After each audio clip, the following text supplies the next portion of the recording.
வாழ்க்கை அதுல இருக்கும் அன்ப பாக்க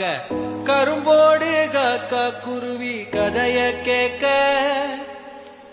தலைமேல வானம் பார்க்க யார நாங்க கேள்வி கேட்க தலையாட்டி பொம்மை வாழ்க்கைதான் ஒரு குருவி கூடும் சிறு கவிதை பாடும் அடகளத்து மேடும் சின்ன வரப்ப தேடும் அந்த விளைஞ்ச காட்டுக்குள்ள வளைஞ்சு ஓட இந்த மனசும் ஏகாதா ஒரு ஆத்து மீனும் துள்ளி குதிச்சு போகும் மீன் குழம்பு வாசம் எங்க காத்தில் வீசும் நொடி பசிச்ச நேரம் அந்த பழைய சோறு இங்க அமுதம் ஆகாதா